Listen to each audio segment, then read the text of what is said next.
Welcome to another episode of The Brand Called You, a podcast and podcast show that brings you leadership lessons, knowledge, experience, and wisdom from thousands of successful individuals from around the world. I'm your host, Ashutosh Garg, and today I'm delighted to welcome a very young leader from Los Angeles, USA, Sophie Shah. Sophie, welcome to the show. Hi, thank you so much for having me. One, thank you. Sophie is the founder of Chronically Me. She's a 16-year-old speaker, researcher, and founder whose work spans healthcare, innovation, and patient advocacy. She is also the youngest change legend for the Tata Mumbai Marathon. So, Sophie, my first question for you, you're only 16, yet your work spans healthcare, research, technology, and global advocacy. How do you usually introduce yourself when people ask you what you do? Yeah, it's a good question. I think because there's so many different facets to what I do that how I end up introducing myself looks a little bit different. But typically, first and foremost, as the founder of Chronically Me, at least in a professional space, because that's so central to my identity and what I do, because it's where I spend the most of my time and it's what I'm truly passionate about. Mhm. And then beyond that, just generally as a patient advocate whose primary goal in everything I do, between fundraising, research, and social campaigns, is to bridge the equity gap within healthcare, particularly for those living with chronic illness. Well said. What personal experiences first shaped your interest in healthcare and patient advocacy? And when did you first realize this was more than just a personal journey? Yeah, so for me, I grew up with the firsthand experience of navigating the healthcare system with illness and as with a case that didn't exactly fit clinical definitions. And Mm, so I saw firsthand how deeply isolating trying to figure out, a sense of meaning and shared commitment could feel like. And so I turned online to look for answers beyond what doctors were able to give me at the time. And in that, stumbled upon the chronic illness community. And through that, I saw millions of stories that looked just like mine for the mhm, first time. And that feeling mm, was unparalleled. But I kept wondering to myself, like, why aren't these voices being platformed? And I mhm, saw what an impact it had on my life. And I was wondering, why did I have to go seek them out specifically? So that's initially what caused me to create Chronically Me and how I started to understand just how deeply entrenched these issues are mm. within all of our systems by seeing the sheer scale of the response of these patients. And so, through building tools and continuing to immerse myself within this patient experience, I Mm, really started to see more and more issues and become more in tune with patients and their mm. grievances, which only propelled my passion further. Great response. But for my viewers and listeners, can you share one or two of the challenges or the problems that really helped you to identify why you needed to create Chronically Me? Yeah, so I mean, for example, when you live with chronic illness, as I did, there isn't a whole lot of shared space for it's not centered in Mm, mainstream media. And so I think with a lot more objective illnesses that fit into diagnostic criteria, when you go and seek medical care, it's a lot more cut and paste. It's a lot more you're able to fit within these bounds and check certain boxes and have that sense of community.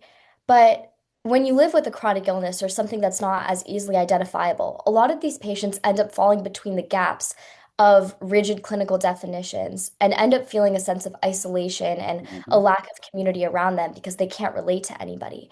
And because these voices aren't centered, I think that's ultimately what I saw in my own life. And then as I got deeper into this space, becoming such an issue.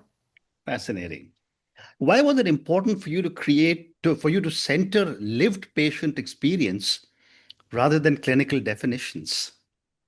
Yeah, so like I was saying, I think as I was starting to get more into this space and really explore what this chronic illness community had to say, both through my own experiences and with all the patients I was interacting with, I started to see the impact of those rigid definitions in patient Hmm. outcomes. So I just saw countless stories of patients who were lost navigating from label to label with providers who disagreed on the exact definitions. And it just left patients somewhere in between, many Hmm. with formal diagnoses and an inability to relate or find solace in a community. And so that's why I wanted to center specifically patient stories and that lived experience Hmm. to provide patients with that sense of shared community, even when Hmm. labels are often dividing. Like, Hmm.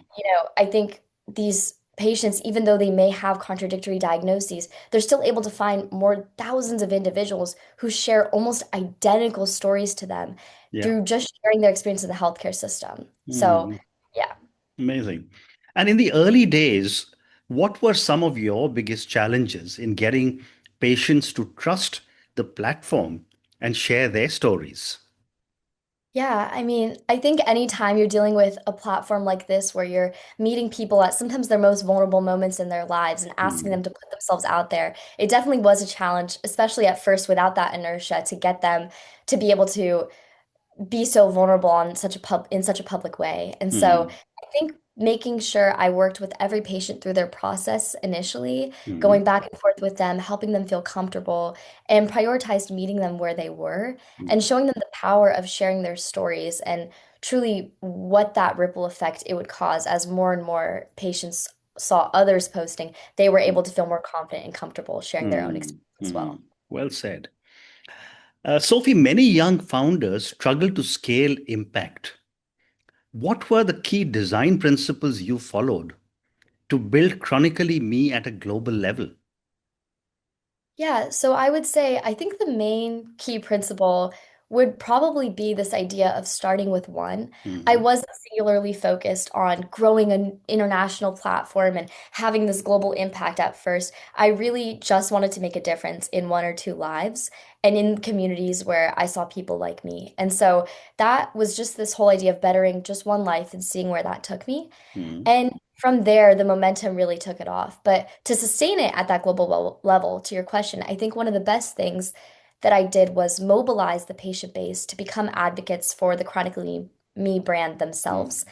And this was done through the creation of like our ambassador program, through our youth programs. And this all increased the scope and the impact and allowed them to engage their own communities on a more global level.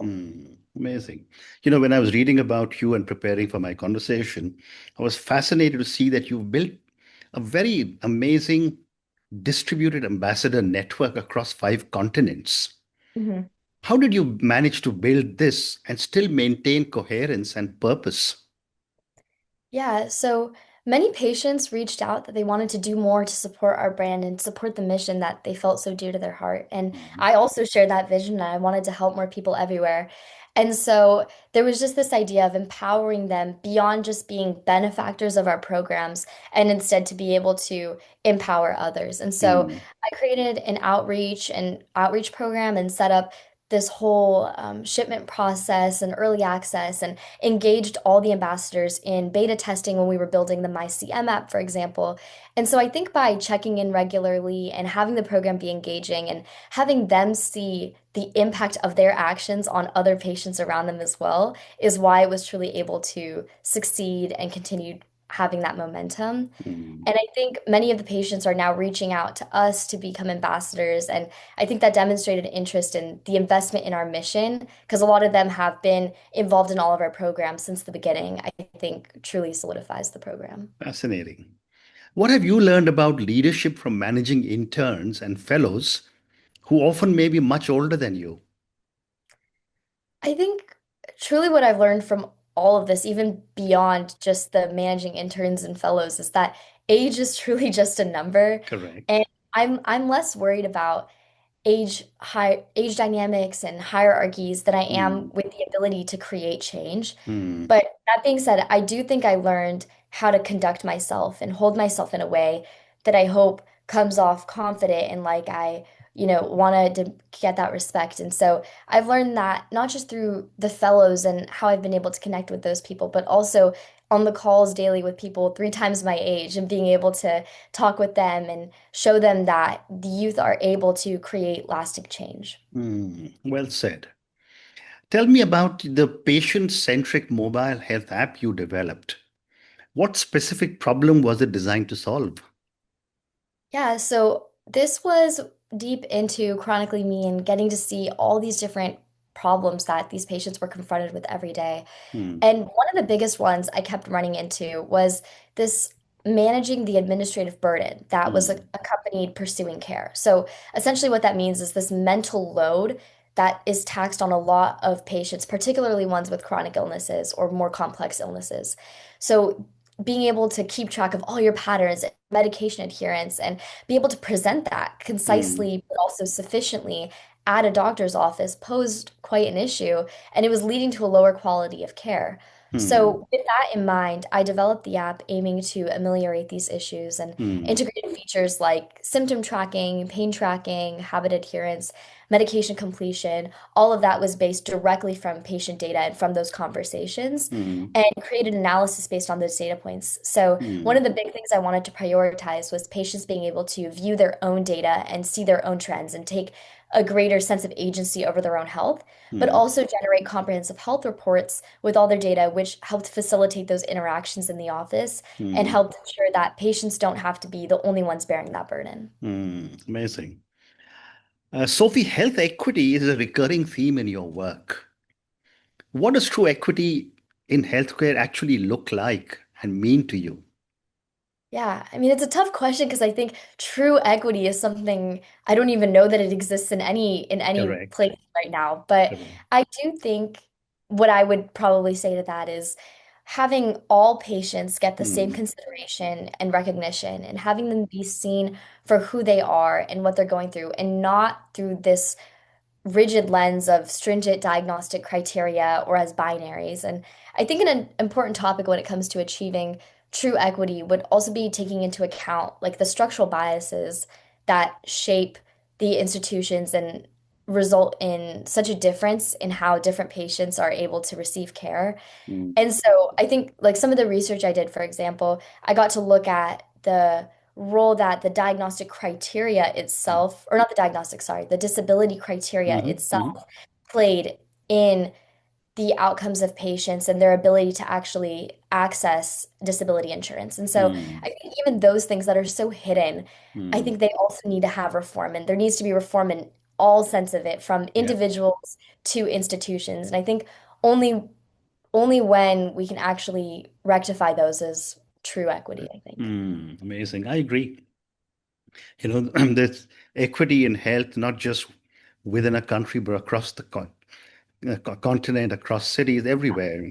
And I sincerely Absolutely. hope we can see equity sooner Yeah, than later. But absolutely. but my next question is, do you ever feel pressure to represent youth leadership? And how do you stay grounded in your own purpose? Yeah, I think to some extent there is some pressure with being younger and trying to work in these very serious spaces and push Mm, past what's considered within range for someone my age to get involved in because I'm in meetings pitching and making financial deals with adults who are established in this space. And so I think to some extent, I do feel the pressure to rise up to that challenge and fulfill the role, knowing that for many of these adults, it's the first time they're working with someone my age, and they are the ones who decided to take a chance on me and work with me and take me seriously. mm, And I always appreciate that, but there is that accompanying pressure to live up to that as well. But correct. I'm hoping that by showing tangible change and my underlying commitment and undying commitment to making these changes and helping patients everywhere. I'm able to help in any way possible to Mm, pave more paths for amazing youth leaders doing way more than me to be able to take center stage and make a movement in these often stagnant yeah. institutions. Yeah. Great response. As Chronically Me continues to grow, what are you most focused on protecting? Scale, integrity, or depth of impact? I think I would have to say absolutely the integrity of the brand. I Mm, think scale is just a factor of how many eyes we can help, which I absolutely believe is so important with mm, all the work that we're doing. But it is nothing and it's completely meaningless without the integrity of our organization remaining mm, intact, mm, especially when our organization is dealing with people, like I mentioned earlier, at their most vulnerable moments, and we're mm, encouraging them to put themselves out there. So ensuring that patients can continue to feel protected and trust our infrastructure as a safe space is of utmost importance to me. And it's mm. something that I think is considered in every decision we've made and with every expansion and new idea we've had with me and the team and our interns and everything, we're always going back to this idea of like how can we preserve our core mission, which is to amplify patient narratives Hmm. above clinical definitions. And so, yeah, I think absolutely the integrity. Absolutely well said. What are the hardest decisions you have had to make as a founder so far? I think I would say there have been so many hard decisions, but Probably the ones regarding where to scale and where it's best to stay small because I'm the type of person who I always want to see bigger things and better things, and I have a big vision for everything I want to accomplish and everything I want Chronically Me to accomplish. But I think the more I go into this space, and I've seen the consequences of brands who lose their identity or safety in return for a larger scale. And I've come to value the idea of like a Mm, tight-knit community, and so at the same time, though, I also know that so many patients can be helped from yeah. what we're building. And I want to see systems at large change and not be limited to just individual impact. Mm, So I think the biggest decisions are in every expansion, like how do we toe that line and grapple with mm. that balance, I think is something that has been tough to try and figure out. Very well said. Sophie, I have time for two more questions for you. Mhm. Being the youngest change legend at the Tata Mumbai Marathon is absolutely remarkable. What did this experience teach you about mobilizing support at scale, which you have used so effectively at Chronically Me? Yeah, I mean, I think it taught me so much, and primarily the role of community and support. And again, like I'm the type of person who I tend to just do everything myself, but Chronically Me at large and this whole Change Legend and fundraising has really shown me the power and everything that is to be gained from working with others and being able to depend on other people and call on them Mm, for support and be a supportive member to somebody else. Like the team has was so amazing in making all of this happen. And so mm, I think that was really amazing. And being able to tap into those tight-knit groups and demonstrate proven impact and mobilizing them to support projects like this one. Yeah, it was just a really amazing experience. And I mm. learned so much and definitely taking that to all the other endeavors. Absolutely. And you're obviously putting all that amazing learning to great use in your own brand. But my last question for you, Sophie, what advice would you give to young people who have lived experience of a problem but are unsure of how to turn it into a meaningful systemic change? Yeah, I think it kind of goes back to what I was saying earlier of this start with one idea. And I think in my eyes, meaningful change seems to only occur for the most part when it's rooted from individual quality Mm, impact. So mm, I would encourage those who have lived experience of a problem, which I think is the best way to get started, is correct. obviously there's value in seeing things happen around you, but when you live it yourself, I think it gives you a whole new perspective and ability to create impact. Mm, I would encourage them to start finding others that are going through a similar experience and mm, start by trying to improve just one life at a time and mm, see where that takes you. And through that process, being unafraid to make that change and mm. unhindered in chasing after what you think is going to make the biggest difference. Great advice. Start with bite-sized milestones. Mhm. But on that note, Sophie, I just want to say what a fascinating conversation this has been for me. Clearly you found a challenge that you had faced, have managed to grow this into a support network for so many people around the world. You've done incredible work in at Chronically Me, and I've often said whenever I speak to young people like you that you have an incredibly mature head on very, very young shoulders. Thank you for speaking to me. Good luck for everything that you're doing, and I'll Thank you keep so much. tracking everything that you're doing. Thank you. Thank you so much. I appreciate it. Thank you. Thank you for listening to the Brand Called You videocast and podcast, a platform that brings you knowledge, experience, and wisdom of hundreds of successful individuals from around the world.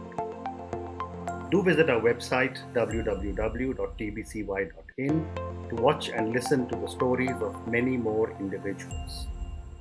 You can also follow us on YouTube, Facebook, Instagram, and Twitter. Just search for the brand called You.